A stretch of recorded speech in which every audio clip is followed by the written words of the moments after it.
అక్కడ గీత 1వ అధ్యాయం 15వ శ్లోకం. 14 అయిపోయింది. 14వ శ్లోకానికి సంబంధించిన 13వ శ్లోకానికి సంబంధించిన క్వశ్చన్ ఆన్సర్స్ ఆదివారం ఉంటాయి సార్, మర్చిపోవటానికి వీలు లేదు. మీరు బాగా తర్ఫీదై రావాలి. మీరు రేపు శనివారం మీ క్లాస్ జరగాలంటే 2-3 చెప్పాల్సిందే. 2వ అధ్యాయంలో 17, 3వ అధ్యాయంలో 9 to 14. ఏమండి? ఓకేనా? ఓ జనక మహారాజా, ఎన్నో శ్లోకం? 1వ అధ్యాయం 15వ శ్లోకం. నిస్సంగః నిస్సంగః నిష్క్రియః అసి. ఏమండి? త్వం స్వప్రకాశః నిరంజనః.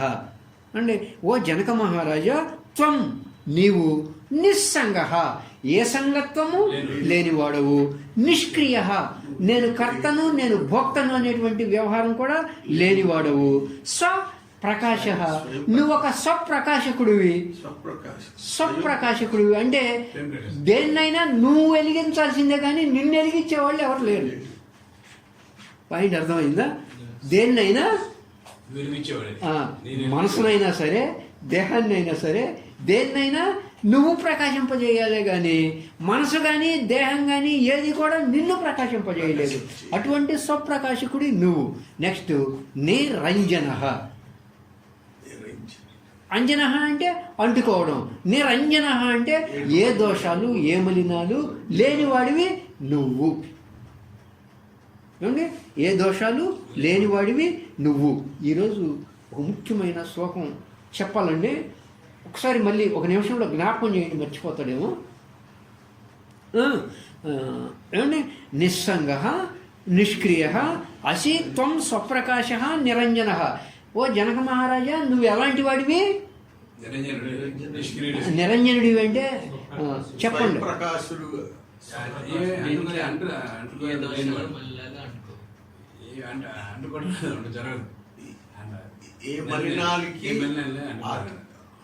ఒకళ్ళు చెప్పండి.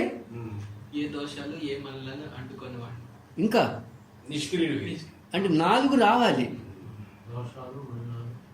స్వప్రకాశకుడు. ఎస్. నిష్క్రియ అంటే ఏ కర్తృత్వ భోక్తృత్వాలు లేనివాడిని. నిస్సంగ లేనివాడిని. మీరు చెప్పండి. అంటే నిస్సంగ నిష్క్రియ అసి త్వం స్వప్రకాశ నిరంజన. ఓ జనక మహారాజా అంటే మీ పేరే. ఓ జనక మహారాజా, నువ్వు నిస్సంగ దేంతోనూ సంగత్వం లేనివాడివి. దేంతోనూ సంగత్వం లేనివాడివి నువ్వు. అసలు యాక్చువల్గా కర్తవి కావు, భోక్తవి కావు. ఇంకా స్వప్రకాశకుడివి. దేన్నైనా నువ్వు ప్రకాశింపజేయాల్సిందే కానీ నిన్ను ప్రకాశింపజేసేది ఏదీ లేదు. ఏమండి? అంటే ధ్యానాన్నైనా నువ్వు ప్రకాశింపజేయాల్సిందే, ధ్యానం నిన్ను ప్రకాశింపజేయదు. సమాధి అయినా సరే నువ్వు ప్రకాశింపజేయాల్సిందే కానీ సమాధి నిన్ను ప్రకాశింపజేయదు. స్వప్రకాశ. నెక్స్ట్ నిరంజన. ఏ దోషాలు లేనివాడివి. ఏ దోషాలు లేనివాడివి. ఏమంటే అయం ఏవ హితే బంధ. నువ్వు ఎలాంటి వాడివి అయినా బంధములో ఉన్నావు.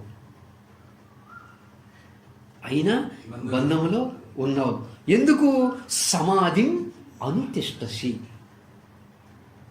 సమాధిం అనుతిష్టసి అంటే ఏం చెప్తాడయ్యా అంటే, నేను ఒక నిత్యం ఒక సమాధి స్థితిలో ఉంటాను అనేటువంటిది ఏదైతే ఉందో అది నీకు బంధంగా ఉన్నది. చాలా టాప్ లెవెల్ అండి. ఇది చాలా టాప్ లెవెల్ అనమాట. ఇది చెప్పబోయే ముందు మీకు ఒకటి గుర్తు చేయమన్నాడు కదా. ఏమండి? మర్చిపోకండి. ఇది చెప్పాలి. అంటే ఇది చెప్పకపోతే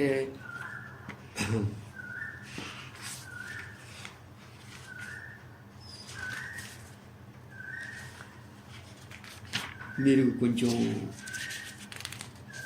దీన్ని అపార్థం చేసుకునే అవకాశం ఉందన్నమాట.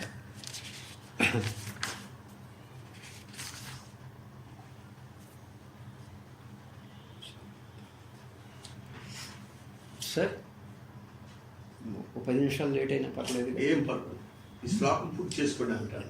15 పూర్తి కాదండి. సమాధిం అనుతిష్టసి అని వచ్చింది కదా, అంటే నిస్సంగ నిష్క్రియ అసి త్వం స్వప్రకాశ నిరంజన అయమేవ హితే బంధ సమాధిం అనుతిష్టసి. ఇది దాదాపు ఆదివారం దాదాపు 2-3 రోజులు కొనసాగిద్దండి ఈ 15 శ్లోకం. ఒకసారి దీన్ని నేనండి.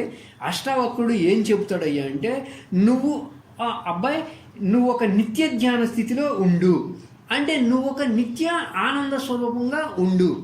మైండ్ ఫ్రెష్గానే ఉందిగా నాన్న, మైండ్ ఫ్రెష్గానే ఉందిగా. అంటే ధ్యానములో మాత్రమే ఒక ఆనంద స్వరూపంగా కాకుండా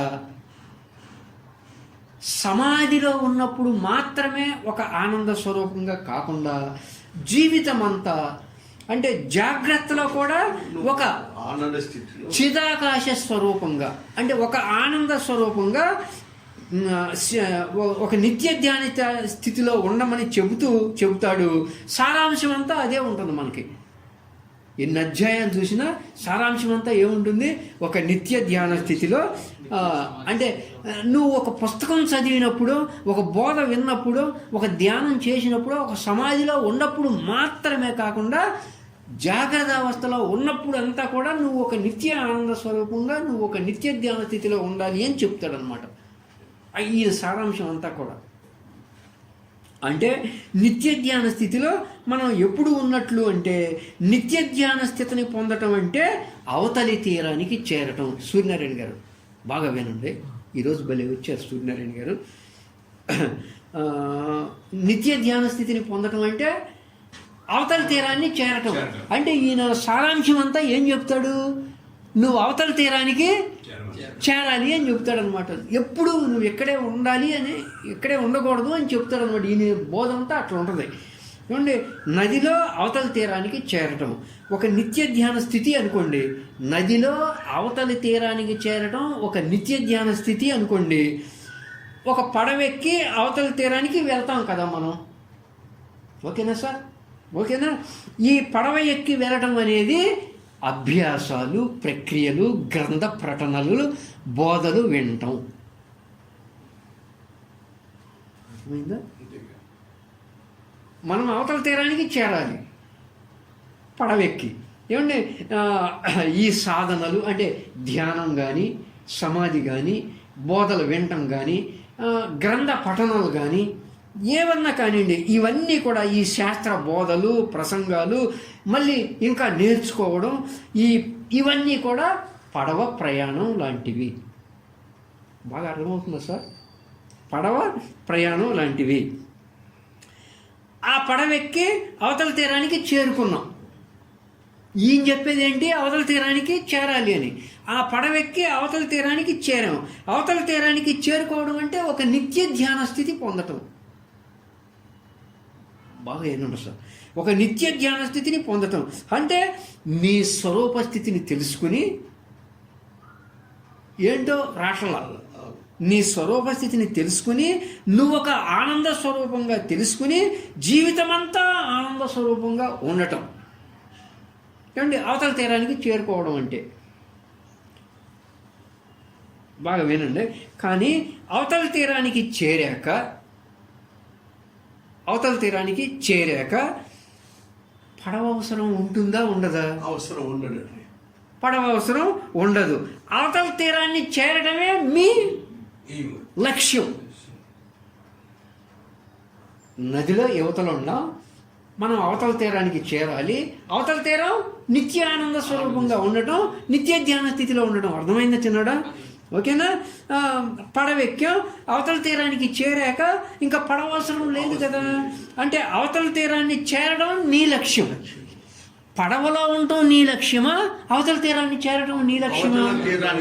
very good sir, very good, బాలే చెప్పారు. ఏమండి, అవతల తీరాన్ని చేరడం అంటే అవతల తీరంలో జీవించడం మన లక్ష్యం. ఎవరి లక్ష్యమైనా కోరుకునేది అదే. కానీ అవతల తీరాన్ని చేరాక ఇంకా పడవ అవసరం లేదు కదా. ఎంత టెక్నిక్గా, ఎంత ప్రాక్టికల్గా, ఎంత తేలికైన ఉదాహరణతో తీసుకొచ్చి చెప్తున్నాడు చూడండి. అవతల తీరాక చేరాక కూడా పడవనెత్తి మీద పెట్టుకొని జీవిస్తాను సుబ్బారావు గారు అంటే ఉపయోగం లేదు. ఏమండి, అంటే దాని అర్థం ఏంటి? ఇంకా పడవ అవసరం లేదు కదా. పడవ అవసరం లేదు కదా. పడవ అంటే ధ్యానము, సమాధి, గ్రంథ పఠనలు, బోధలు వినటం, బోధలు చెప్పడంతో సహా మొత్తం ఏవన్నా కానీ బోధలు చెప్పడంతో సహా మొత్తం పడవ ప్రయాణమే. అవతల తీరానికి చేరిన తర్వాత ఇంకా బోధ ఎందుకండి? కాకపోతే మనతో పాటు కలిసి వచ్చారు ఈ నలుగురు, వీళ్ళని కూడా కడతేర్చాలి, అవతల తీరానికి చేర్చాలనే ఉద్దేశంతోనే. కానీ ఏమంటే ఇంకా పడవ అవసరం లేదు కదా. పడవ వదిలేసి అవతల తీరానికి అడుగు వేసి అవతల తీరంలో ఒక నిత్య ధ్యాన స్థితిలో జీవించమని ఎవరు చెబుతున్నారో అష్టావక్రుడు. ఇదండి ఆయన చెప్పేది. ఏం సార్ అంటే ఆ ప్రక్రియలన్నీ ఈ పడవల లాంటివి. ఏ ప్రక్రియలు ఒకసారి చెప్పండి సూర్యనారాయణ గారు. ఎస్, ఇవన్నీ ఒక ప్రక్రియ లాంటివి. ధ్యానము, ఏవేవో అభ్యాసాలు, ఏవేవో ప్రక్రియలు, ఏవేవో ప్రసంగాలు, ఏవేవో గ్రంథ పఠనాలు. ఏమండి, ఇంకా వినడం కూడా, ఒక ప్రసంగం చెప్పడం కూడా ఖాళీ, అసలు పనికిరాదన్నమాట. ఇవన్నీ పడవ ప్రయాణం లాంటివి, అవతల తీరం చేరటానికి అవి. ఇప్పుడు సుబ్బారావు గారు బోధ చెబుతున్నాడంటే అవతల తీరానికి రాలేదనేగా అర్థం. వచ్చినాడు బోధ చెప్పడుగా. అంటే వెళ్దాం అంటే ఇంకా ఇక్కడే అవతల తీరానికి ఎల్లలా ఈ పడవని ఎత్తిని పెట్టుకునే మోస్తున్నాడు. నువ్వు ఇంకా గ్రంథాలు చదువుతున్నావు, ఇంకా ప్రసంగాలు ఇస్తున్నావు అంటే సుబ్బారావు గారిని కూడా కలిపి పారేశాడు అనమాట. ఏమంటే ఇంకా ప్రసంగాలు వింటున్నావు, ఏమంటే ఈ ప్రక్రియలన్నీ చేస్తున్నావు అంటే నువ్వు ఇంకా పడవ ప్రయాణంలో ఉన్నట్లా అవతల తీరం చేరినట్ట? పడవ ప్రయాణంలోనే ఉన్నావు అంటే అవతల తీరానికి నువ్వు దగ్గరగా ఉన్నావు. ఏం కొట్టిపారేట్లా అంటే అందుకు ఇది చెప్తుంది. కొందరు మిస్అండర్స్టాండ్ అంటే మొన్న యోగేందర్ గారు అంటే దీనికి ధ్యానంతో పని లేదా అన్నాడు. అర్థం కాల, ఇది వినుంటే అర్థం కాదు. అందుకు ఈరోజు ఇది తీసుకొస్తుంది. ఏ క్లాస్ మిస్ అవ్వకూడదండి. ఏమండి, అంటే అవతల తీరానికి దగ్గరగా ఉన్నావు. నువ్వు ధ్యానం చేస్తున్నావు అంటే అవతల తీరానికి దగ్గరగా ఉన్నావు. నువ్వు సమాధి చేస్తున్నావు అంటే అవతల తీరానికి దగ్గరగా ఉన్నావు. ప్రసంగాలు వింటున్నావు అంటే అవతల తీరానికి దగ్గరగా ఉన్నావు. ప్రసంగాలు ఇస్తున్నావు అంటే అవతల తీరానికి దగ్గరగా ఉన్నావు. కానీ లక్ష్యం ఏంటి? వెళ్ళిన తర్వాత దీంతో పని లేదు. కానీ నేను ఎక్కువ రోజులు నాకు ఇదే ఇష్టంగా ఉందండి, దీంట్లోనే ఉంటాను అంటే మనం ఏం చేయలేము. ఏమండి, నువ్వు ఎక్కువ సాధన చేసే కొలిది అంటే ఎంత ఎక్కువ సాధన చేస్తూ ఉంటావో అవతల తీరానికి అంత దగ్గరగా అవుతూ ఉంటావు. ధ్యానం బాగా ఎక్కువ చేసావు అనుకో అవతల తీరానికి బాగా దగ్గరికి వెళ్తావు. యోగ సమాధిలో బాగా ఉన్నావు అనుకో అవతల తీరానికి బాగా దగ్గరికి వెళ్తావు. ప్రసంగాలు బాగా వింటున్నావు అనుకో అవతల తీరానికి దగ్గరగా ఉంటావు. ఎంత ప్రాక్టికల్గా చెప్తాడంటే, కానీ అవతల తీరానికి చేరిపోయిన తర్వాత ఇంకివేవి అవసరం ఉండదు. ఇవి చేస్తున్నావు అంటే ఇంకా అవతల తీరానికి జారలేదు, పడవ ప్రయాణంలో ఉండవు అని అర్థం. తెలుసా? ధ్యానం చేస్తున్నావు అంటే పడవ ప్రయాణంలో ఉన్నావు. సమాధి కోసం ప్రయత్నం చేస్తున్నావు అంటే పడవ ప్రయాణంలో ఉన్నావు. గ్రంథ పఠనం చేస్తున్నావు అంటే పడవ ప్రయాణంలో ఉన్నావు. ప్రసంగాలు ఇస్తున్నావు అంటే పడవ ప్రయాణంలో ఉన్నావు. ప్రసంగాలు వింటున్నావు అంటే పడవ ప్రయాణంలో ఉంటున్నావు. నీ లక్ష్యం అవతల తీరానికి చేరటం. పడవ ప్రయాణంలోనే సాగుతుంది. తీరానికి దగ్గరలో ఉన్నావు అంటే ఉత్తమ సాధకుడు అయితేనేమో తీరానికి దగ్గరలో ఉంటాడు. మధ్యమ సాధకుడు అయితేనేమో ఏడవ మధ్యలో ఉంటాడు. కనిష్ట సాధకుడు అయితేనేమో ఇక ఆడు ఎక్కిన చోటే ఉంటాడు. ఏమండి, అందుకని అష్టావక్రుడు ఒక శ్లోకం చెప్తూ ఏమంటున్నాడయ్యా అంటే, త్యజైవ ధ్యానం సర్వత్ర, త్యజైవ ధ్యానం సర్వత్ర మా కించిత్ హృది ధారయ, అంటే హృదయంలో ధారణ చేస్తారు కొంతమంది. ఆత్మ త్వం ముక్త ఏవ అసి కిం విమృశ్య కరిష్యసి, అంటే ఓ జనక మహారాజా, నువ్వు ప్రత్యేకంగా ఏ ప్రక్రియలు చేయాల్సిన అవసరం లేదయ్యా.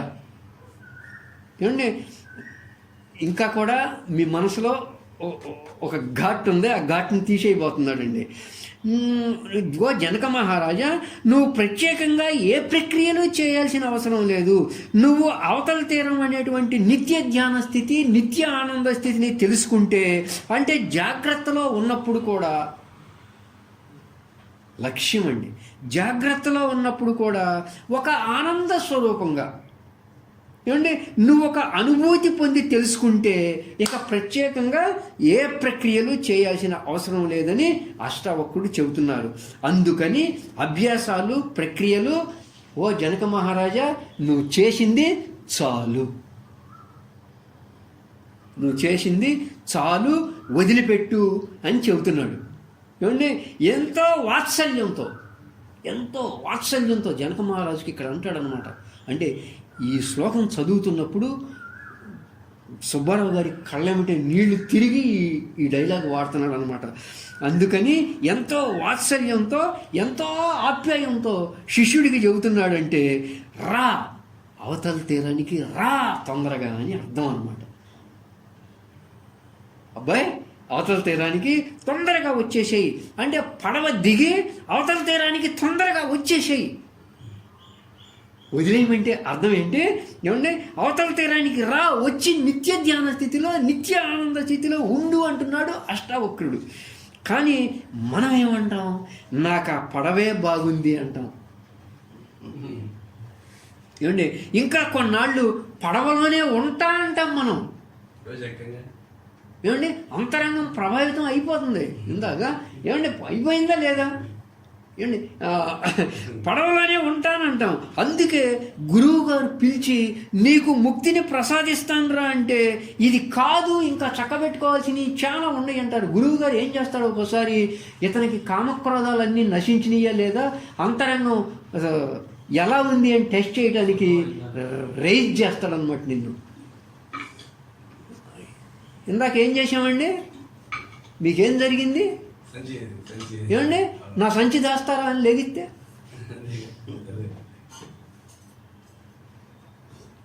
ఏమండి అంటే మీకు అది ఒక ప్రాక్టికల్ అనమాట. ఏమండి, ఇంకా చక్కబెట్టుకోవాల్సినవి ఉన్నాయండి అంటారు. అంటే నీవు నిత్య ధ్యాన స్థితిని పొందాలి, నిత్య ఆనంద స్వరూప స్థితిని పొందాలి, నిత్య సాక్షి స్థితిని పొందాలి, నిత్య ముక్త స్థితిని పొందాలి. అది ఆయన ఉద్దేశం. అంటే నువ్వు ఉదయం లేచినప్పటి నుంచి రాత్రి పడుకునేంత వరకు కూడా జీవితాంతం ఒక ఆనంద స్వరూపంలో జీవించు జనక మహారాజా.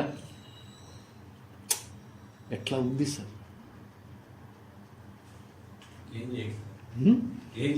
అసలు చూడండి ఎట్లా చెప్తున్నాడు. నువ్వు ఉదయం లేచినప్పటి నుంచి రాత్రి పడుకునే వరకు జీవితాంతం కూడా ఒక ఆనంద స్వరూపంలో జీవించు. ఇలా ఆధ్యాత్మికంగా జీవించడంతో పాటు సుబ్బారావు గారు ప్రాక్టికల్గా ఇందాక మీకు ఏం చెప్పాడు సార్? బ్రతికినంత కాలం ఆనందంగా జీవించాలి అంటే ఇదిగో 4 సూత్రాలు. ఆనందంగా ఏమండి, ఆదా భోజన్ కీజియే ఏం చెప్పాడు సార్? అటు నుంచి లైఫ్, వ్యావహారిక లైఫ్ లైన్లోకి వచ్చేస్తుంది, ఇటు నుంచి ఆధ్యాత్మికత లైన్లోకి వచ్చేస్తుంది. ఏమండి, ఉదయం లేచినప్పటి నుంచి పడుకునేంత వరకు ఆనంద స్వరూపంగా జీవించు. ఏమండి, ఒక నిత్య ఆనంద స్థితిలో ఉండు, ఒక నిత్య ఆనంద స్థితిలో ఉండు, నిత్య సమాధి స్థితిలో ఉండు, నిత్య సమాధి స్థితిలో ఉండు. అంటే అవతల తీరానికి వీటన్నిటి అవతల తీరానికి చేరు. అవతల తీరంలో ఆనందంగా జీవించు. అది ఎలా అంటే రాత్రి మనం నిద్రపోయేటప్పుడు నిద్రపోవాలి అని నిద్రకు ప్రయత్నించినంతసేపు నిద్ర రాదు, నిద్ర వచ్చిన తర్వాత ప్రయత్నం లేదు. అవతల తీరానికి చేరినాక పడవతో ప్రయాణం లేదు, అవతల తీరానికి చేరేంత వరకు పడవతో అవసరం. అందుకని అష్టావక్రుడు ఏం చెబుతున్నాడంటే ప్రయత్నం వదిలిపెట్టు, ప్రయత్నం వదిలిపెట్టు. నిద్రలో ఉన్నావు అంటే ఇంకా ప్రయత్నం అవసరం లేదు అని అర్థం. నిద్ర రాలేదు అంటే ప్రయత్నం చేయాల్సిన అవసరం ఉంది. బాగా అర్థమవుతుందా చిన్నడా? అర్థమవుతుందా సార్ సూర్యనారాయణ గారు? అంటే నేను ప్రయత్నం చేస్తున్నాను అన్నాడు అనుకోండి, నిద్రలో ఇంకా రాలేదు, లేనట్లు,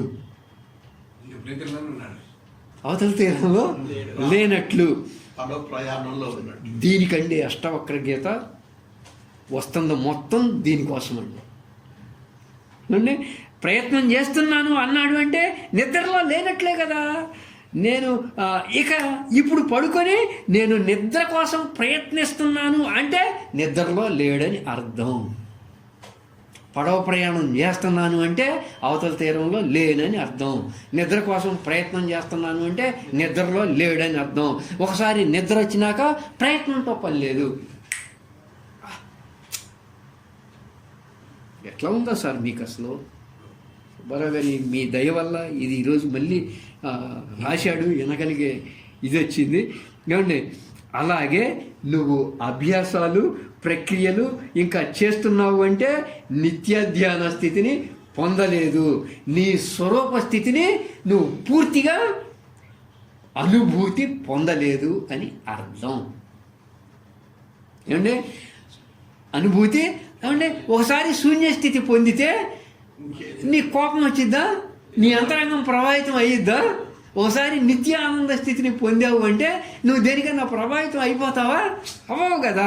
నిత్య ధ్యాన స్థితిని పొందలేదు, నీ స్వరూప స్థితిని నువ్వు పూర్తిగా అనుభూతి పొందలేదు నువ్వు. అందుకని ఓ శిష్య, ఎంతో వాత్సల్యంతో ఓ శిష్య, మీరు ఒక నిత్య ధ్యాన స్థితిని అనుభూతి పొందు అని చెప్తున్నారు. ఒక నిత్య ధ్యాన స్థితిని అనుభూతి పొందుతూ అంటే దీనికి అర్థం ఇదొక కాన్సెప్ట్. దీంట్లో రెండవ కాన్సెప్ట్ ఏందయ్యా అంటే దీనికి ఎలా అంటే ఒక్కొక్క శ్లోకంలో ఒక్కొక్క అర్థాలు చాలా రహస్యంగా ఉంటాయి, చాలా నిగూఢంగా ఉంటాయి అన్నమాట. ముఖ్యంగా అష్టావక్ర గీతలో ప్రతి శ్లోకం చాలా వెరైటీగా, చాలా ఒక్కోసారి బయట చెప్పేదానికి విరుద్ధంగా చెబుతూ ఉంటాడు, ఈయన వ్యతిరేకంగా చెప్తూ ఉంటాడు అనమాట. అంటే దీనికి ఎలా అంటే శ్లోకాల్లో అర్థాలు చాలా నిగూఢంగా ఉంటాయి. అంటే కొన్ని ప్రక్రియలు ఉంటాయి. అంటే ధ్యానం ఒక ప్రక్రియ, సమాధి ఒక ప్రక్రియ, దానికి వ్యతిరేకమైంది చెప్తూ ఉంటాడు ఈయన. అదేగా చెబుతుంది 15వ శ్లోకంలో ఏం చెబుతున్నాడు? నువ్వు ఎలాంటి వాడివి? నిస్సంగ నిష్క్రియ స్వప్రకాశ నిరంజన అయమేవ హితే బంధ సమాధిం అనుతిష్టసి. వ్యతిరేకం చెప్పాడా లేదా?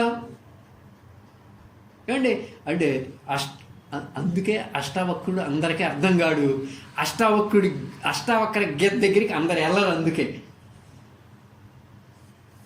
రామాయణం అంతా ఎవరికి అర్థమైనట్టు? రాముడు చూసినోడికి అర్థమైనట్టు అనమాట. అష్టావక్ర గీత ఎవరికి అర్థమైనట్టు అంటే ధ్యానంతో నిత్య ధ్యాన స్థితిని పొందాలి అని ఎవరికి అర్థమైద్దో వాడికి అష్టావక్ర గీత అర్థమవుద్ది. ఈయనేం చెబుతున్నాడు? సమాధి అనుతిష్టసి, సమాధి అయిపోయింది. 1వ అధ్యాయం 15వ శ్లోకం దగ్గరికి వచ్చేసాడు. ధ్యానం చేసేవాడు వదిలేశాడు, అభ్యాసం చేసేవాడు అష్టావక్ర గీత మనకు వద్దురా అని వదిలేశాడు, సమాధి చెందేవాడు అష్టావక్ర గీత మనకు వద్దని వదిలేశాడు, బోధ చెప్పేవాడు వదిలేశాడు, ఈనేవాడు అమ్మో ఇది వద్దురా మనకని వదిలేశాడు.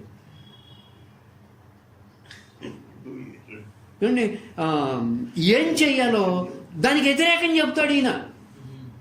అంటే సమాధి నీకు బంధంగా ఉన్నది అంటే వ్యతిరేకం చెబుతాడనమాట. వెంటనే సమాధి చేయి నువ్వు అని. ధ్యానం నీకు బంధంగా ఉంది అన్నాడంటే వెంటనే నువ్వు ధ్యానం చెయ్యని అర్థం అన్నమాట చెప్తున్నాడు. మోసపోయాడు సుబ్బారావు గారు కూడా.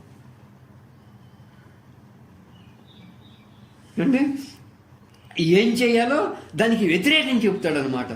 ఎట్లాగయ్యా అంటే శ్రీ రమణ మహర్షి గారు శ్రీ రమణ మహర్షి గారికి ఎంతో ఇష్టమైంది ఈ అష్టావక్ర గీత. రమణ మహర్షి గారికి, నిసర్గదత్త మహారాజు గారికి, స్వామి వివేకానంద, రామకృష్ణ పరమహంస అసలు టాప్ లెవెల్లో అనమాట. ఏమంటే ఆయన ఈ అష్టావక్ర గీతని తన స్వదస్తూరితో అన్ని శ్లోకాలు రాసేసాడంట. ఈ శ్లోకం చదువుతున్నాడంటండి. ఏ శ్లోకం? 15వ శ్లోకం. 1వ అధ్యాయం 15వ శ్లోకం దగ్గరికి వచ్చాడు. మళ్ళీ ఎక్కడికి కూడా వచ్చేసాడనమాట.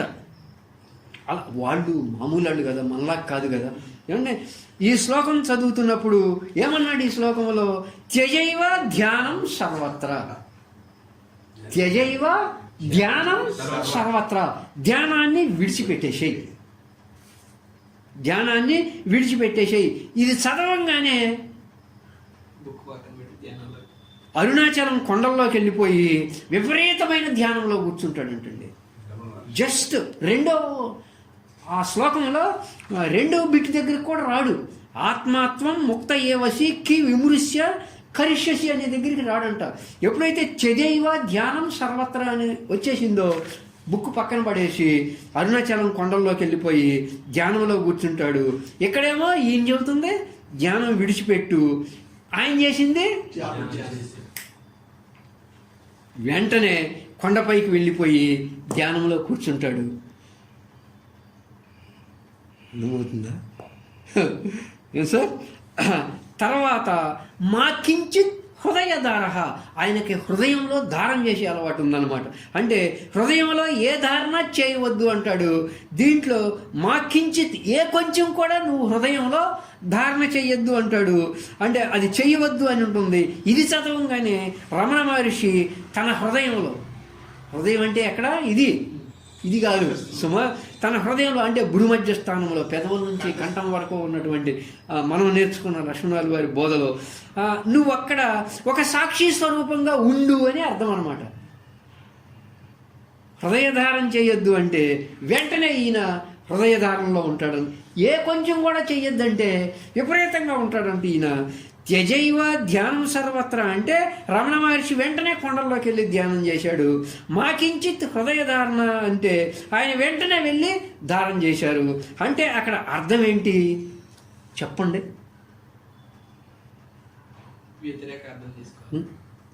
తొందరగా అవతల తీరాన్ని చేరు.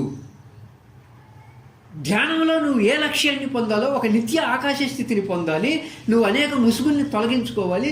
ధ్యానంలో ఏ లక్ష్యాన్ని పొందాలో ఆ లక్ష్యాన్ని ధ్యానంలో పొందేసి ధ్యానం అవసరం లేకుండా యువతల తీరానికి వచ్చేసేయి. సమాధిలో ఏం పొందాలో నువ్వు అది పొందేసి తొందరగా యువతల తీరానికి వచ్చేసేయి. తొందరగా అవతల తీరానికి ప్రయత్నం చేయి తొందరగా. అది దాని అర్థం. ఎటువంటి ధ్యానం చేశారయ్యా అంటే కొండల్లోకి వెళ్ళిపోయి ఎటువంటి ధ్యానం చేశారయ్యా అంటే ఆ నిత్య ధ్యాన స్థితిని అనుభూతి పొంది జీవితాంతం ఒక నిత్య ధ్యాన స్థితిలో పుండుని, చెయ్యికి క్యాన్సర్ వస్తే దాన్ని చూస్తా కూర్చున్నాడు కదా. ఒక్కసారి నిత్య ధ్యాన స్థితిని కనుక ఎవరైనా సరే పొందారు అంటే ఇక ప్రత్యేకంగా మళ్ళీ ధ్యానం జోలికి, అభ్యాసాల జోలికి వెళ్ళే పని ఉండదు. అవతల తీరానికి చేరిన తర్వాత ఇంకా పని ఏమి లేదు కదా. అంటే ఎటువంటి స్థితి నువ్వు పొందాలి అంటే దానికోసంగా ఇక ఎటువంటి ప్రక్రియలు చేసే అవసరం నీకు ఉండకూడదు. ఏమండి? అందుకని అప్పటి నుంచి ఎప్పుడైతే ఈ శ్లోకం చదివి ఆ ఫస్ట్ది త్యజైవ ధ్యానం సర్వత్రా అని చదివాడో వెంటనే ఒక అసలు ఆహారం నీళ్లు లేకుండా వెళ్ళి కొండ గుహల్లో కూర్చుని పాపం ఆయన ధ్యానం చేశాడంటండి. నిత్య ధ్యాన స్థితిని పొందాడంట.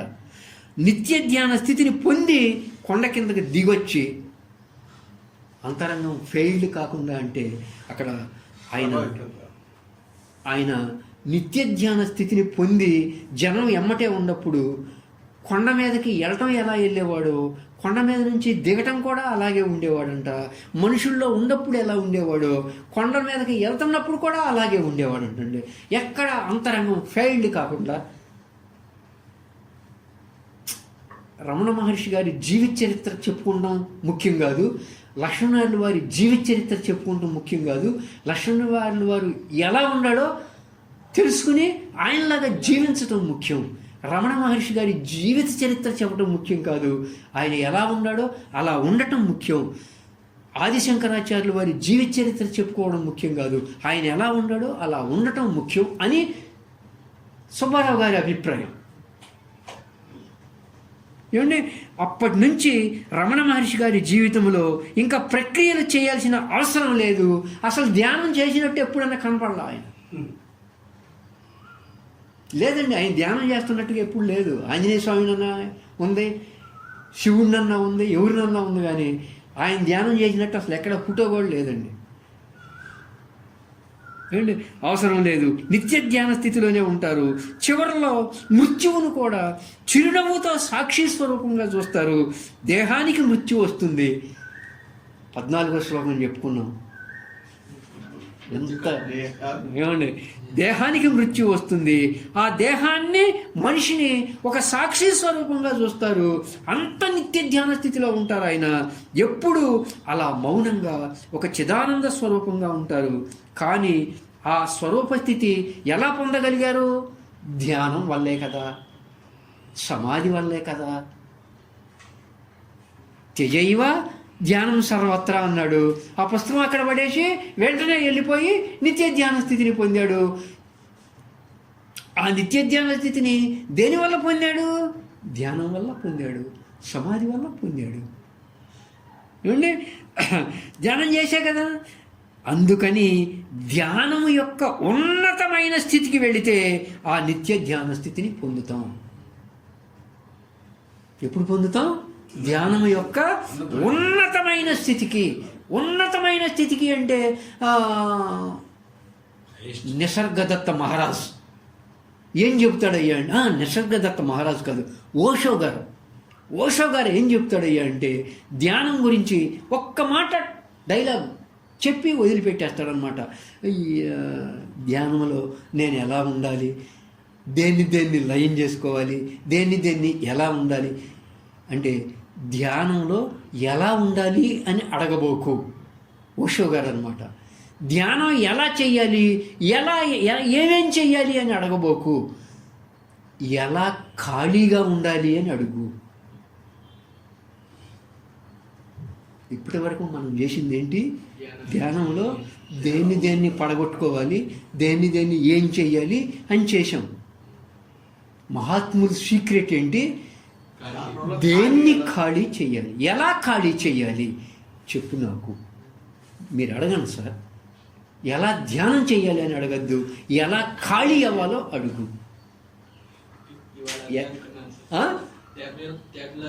ట్యాబ్లా రసా చూడండి సార్, అసలు ఎట్టుందో అది.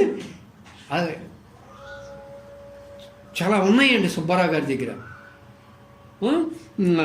ధ్యానం యొక్క ఉన్నతమైన స్థితి అది, ఉన్నతమైన స్థితి.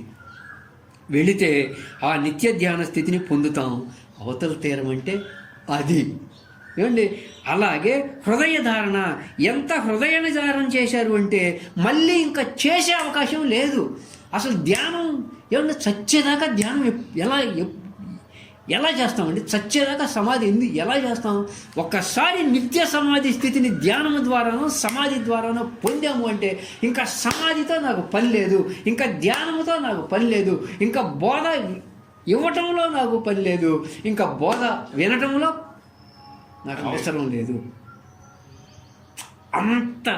అంత పొందాలండి. అంత ఉన్నతమైన స్థితికి ధ్యానంలో నువ్వు చేరాలి. అంటే ఒక సాక్షి స్వరూపంగా ఉన్నారు, జీవితాంతం అలాగే ఉన్నారు. నేను రోజు 1 గంట ధ్యానం చేస్తాను అన్నావు అంటే మిగిలిన సమయాల్లో నువ్వు నిత్య ఆనంద స్థితిలో లేవు.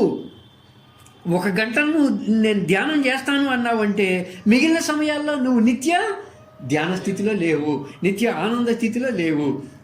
నిత్య ముక్త స్థితిలో లేవు. నేను రోజు 1 గంట కూర్చొని హృదయ ధారణ చేస్తాను అన్నావు అంటే మిగిలిన సమయాల్లో ఏమండి నేను 1 గంట ఈ భజన చేస్తాను అన్నావంటే ఆ భజన చేసినప్పుడు నువ్వు ఎక్కడ ఉన్నావు? భజన అయిపోయిన తర్వాత మళ్ళీ ఏమండి అందుకని ఈ శ్లోకంలో అష్టావక్రుడు చెప్పేది ఏంటయ్యా అంటే, నువ్వు ఎటువంటి సాధన చేసి, ఎటువంటి ధ్యాన ప్రక్రియలను చేసి, అంటే ఎటువంటి అభ్యాసాల ద్వారా చేసి నువ్వు ఎటువంటి స్థితిని పొందాలి అంటే లక్ష్యం నిత్య ధ్యాన స్థితి, నిత్య సమాధి స్థితి, నిత్య ఆనంద స్థితి. ఆ స్థితి ఎలాంటిది అంటే నీకిక ప్రత్యేకంగా జీవితంలో ఏ ప్రక్రియ, ఏ అభ్యాసాలు, ఏ గ్రంథ పఠనాలు అవసరం ఉండకూడదు. అండి నిద్ర కోసం ప్రయత్నం చేస్తున్నావు అంటే ఉండకూడదు. శ్రీకృష్ణుడు ఆ స్థితిని పొందటానికి అంటే శ్రీకృష్ణుడు అంటే అభ్యాసాలు, ప్రక్రియలు ఆ స్థితిని పొందటానికి ప్రయత్నం చేయాలి. ఆయన ఎప్పుడూ కూడా నిత్య ధ్యాన స్థితిలో ఉన్నాడు భగవంతుడు కృష్ణుడు. ఏమండి అలాగే రమణ మహావారు కూడా కొండల మీద నుంచి ఆశ్రమానికి వచ్చిన తర్వాత ఇంకా ప్రత్యేకంగా ఏ అభ్యాసాలు, ప్రక్రియలు చేసే అవసరం రాలేదండి. ఆయన 1 గంట ధ్యానం చేస్తారండి, ఆ గంట ఆ ధ్యానంలో ఉంటారు అని మనం చెప్పడానికి వీల్లేదు. ఎప్పుడు అదే పని. ఆయన నిరంతరం ఒక నిత్య ధ్యాన స్థితిలోనే ఉంటారు. అది అర్థం. అంటే ఇప్పుడు పడవలోనే ఉన్నాం, యువతల తీరంలోనే ఉన్నాం అనుకోండి, లేదా యువతల తీరం మధ్యలోనే ఉన్నాం అనుకోండి, పడవలోనే. అప్పుడు గురువు గారు ఏం చెప్తాడయ్యా అంటే ఒక దెబ్బ వేసి, ఏమండి అబ్బాయి నీకు ఇంకా పడవ వదిలిపెట్టి తొందరగా రా అంటాడనమాట గురువుగారు. తొందరగా రా. అప్పుడు ఏం చేస్తాడు ఇతను? తెలివైన వాడైతే వేగంగా పడవని ముందుకు తీసుకెళ్ళిపోయి అవతల తీరానికి వెళ్ళిపోయి పడవను వదిలేస్తాడు. బాగా తెలివిగలవాడు. అది ఇక్కడ కోరేది అష్టావక్రుడు. ఏమండి అంతేగాని మనం ఇలా చెప్పారు కదా అని ఉన్న ధ్యానాన్ని వదిలిపెట్టేయటం కాదు.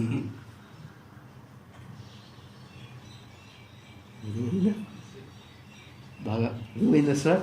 ఉన్న ధ్యానాన్ని వదిలిపెట్టేయకూడదు. ఎప్పటిదాకా ఏదో చేసుకుంటూ వెళ్ళాం, అది వదిలేయకూడదు. ఎంత టాప్ లెవెల్లో చెప్తాడో చూడండి. ఎక్కడిది? 15వ అధ్యాయం 20వ శ్లోకంలో. అది ఏమండి ఇంకా ఉత్తమ స్థాయికి వెళ్ళి లక్ష్యాన్ని చేరు అని చెప్పడం దీని ఉద్దేశం. ఏమండి అది ఎందుకు చెప్పడం జరిగింది అంటే అది ఎవరికి చెబుతున్నాడు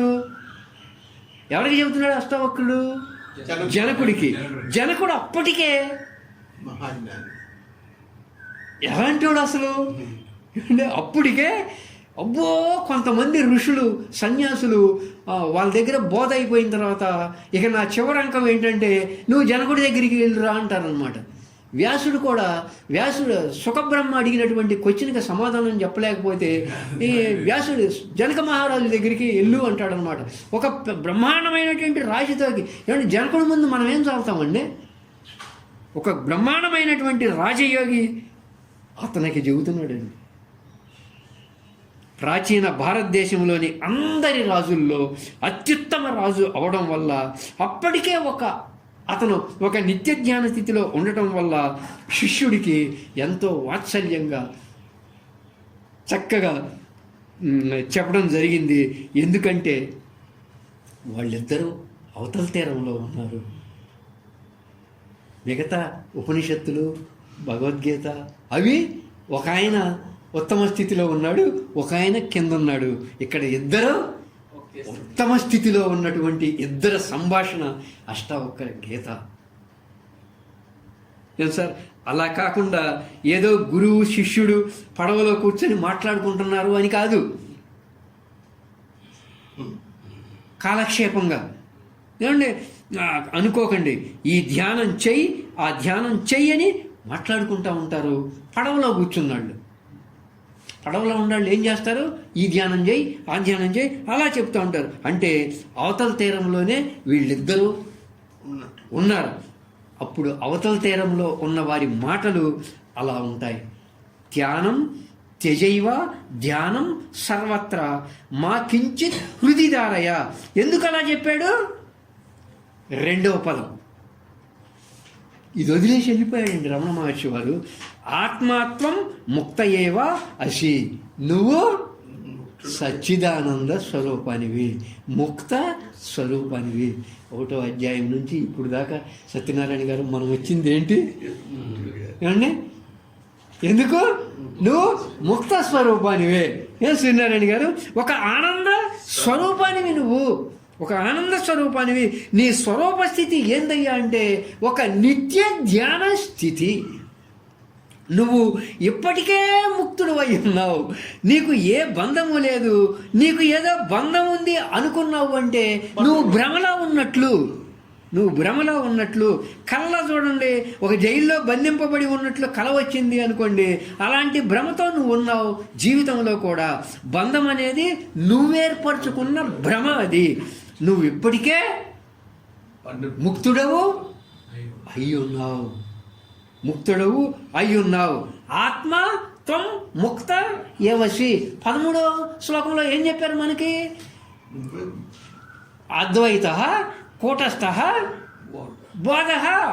అయిపోయింది నీకు, నువ్వు ముక్త స్వరూపుడివి, నువ్వు ఇప్పటికే ముక్తుడు అయి ఉన్నావు.